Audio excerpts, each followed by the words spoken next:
Jauh melintasi sejarah, di pulau-pulau yang terpisah oleh benua dan budaya, api kebebasan berkobar. Pada tahun 1915, di pada rumput Runnymede di Inggris, Raja John menandatangani Magna Carta, sebuah dokumen yang akan selamanya mengubah arah peradaban Barat. Piagam ini sebuah bukti perjuangan untuk kebebasan dan keadilan, membatasi kekuasaan raja dan menjamin hak-hak tertentu bagi rakyat. Namun, hanya sedikit yang tahu bahwa berabad-abad sebelumnya, di Pulau Jawa yang subur, semangat kebebasan yang sama telah berakar. Sebuah Magna Carta Jawa yang lahir pada masa pemerintahan Raja Sri Erlangga yang Agung telah meletakkan dasar bagi masyarakat yang adil dan sejahtera. Esai ini mengupas kisah epik Ken Arok dan Dedes, dua tokoh yang memainkan peran penting dalam memulihkan Magna Carta Sri Erlangga dan membentuk takdir Jawa. Kisah mereka, sebuah permadani yang dijalin dengan benang ambisi, romansa, dan intrik politik, menawarkan gambaran sekilas ke masa lampau, sekaligus menggemakan pelajaran abadi tentang kepemimpinan, keadilan, dan semangat manusia yang tak lekang oleh waktu. Bergabunglah dengan kami saat kita menjelajahi lorong waktu untuk mengungkap warisan Magna Carta Jawa yang terlupakan dan individu-individu luar biasa yang berjuang untuk menjaga apinya tetap hidup. Abad ke-11 datang dengan cerah bagi Jawa. Dari abu kerajaan yang terpecah belah, muncullah Sri Erlangga, seorang pemimpin visioner yang kebijaksanaan dan kasih sayangnya mengantarkan masa keemasan bagi pulau ini. Pemerintahannya, yang berlangsung selama paruh pertama abad ini, ditandai oleh perdamaian, kemakmuran, dan penghormatan yang mendalam terhadap keadilan. Menyadari pentingnya kerangka hukum yang terkodifikasi, Erlangga memperkenalkan Magna Cartanya sendiri, seperangkat hukum dan prinsip yang mengabadikan hak-hak rakyatnya dan membangun sistem pemerintahan yang berdasarkan pada keadilan dan kesetaraan. Magna Carta Jawa ini, meskipun hilang di telan waktu, tidak kalah pentingnya dengan Magna Carta Inggris. Piagam ini mengakui martabat setiap individu, terlepas dari status sosial mereka. Petani, perajin, pedagang, dan bangsawan sama-sama tunduk pada hukum yang sama, memastikan tingkat keharmonisan sosial yang jarang terlihat di masa-masa yang penuh gejolak itu.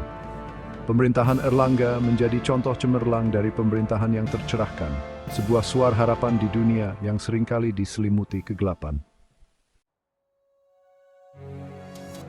Namun, kedamaian dan kemakmuran yang dipupuk oleh Erlangga tidak ditakdirkan untuk bertahan lama. Sepeninggalnya, kerajaan Jawa dilanda kekacauan. Perebutan kekuasaan meletus, menghancurkan persatuan yang telah susah payah dibentuk oleh Erlangga. Sri Kertajaya, raja terakhir dari dinasti Erlangga, naik takhta. Tidak seperti pendahulunya yang terkenal itu, Kertajaya terbukti sebagai penguasa yang lemah dan bimbang, mudah terombang-ambing oleh para penasihatnya yang ambisius.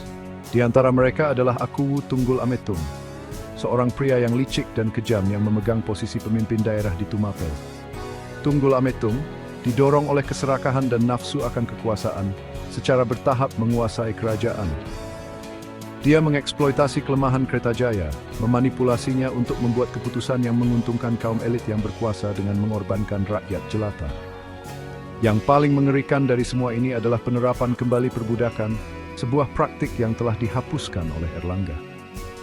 Pengkhianatan terhadap warisan Erlangga ini menandai titik balik yang kelam bagi Jawa.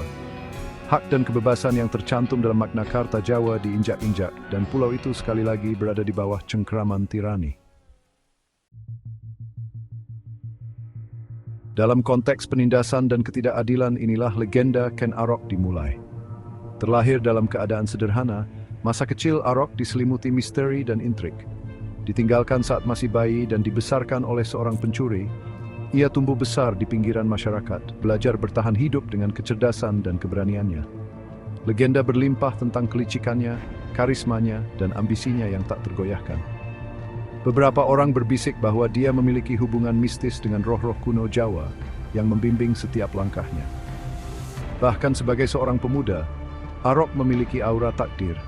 Dia dengan cepat naik pangkat menjadi seorang prajurit yang disegani karena keberanian dan kecemerlangan taktiknya. Dia memahami penderitaan rakyat jelata, perjuangan mereka selaras dengan pengalamannya sendiri. Api keadilan yang dinyalakan di dalam hatinya oleh kisah-kisah tentang pemerintahan Erlangga berkobar terang di dalam dirinya. Api inilah yang pada akhirnya akan menempatkannya pada jalur yang bertabrakan dengan takdir. menuntunnya untuk menantang fondasi kekuasaan di Jawa.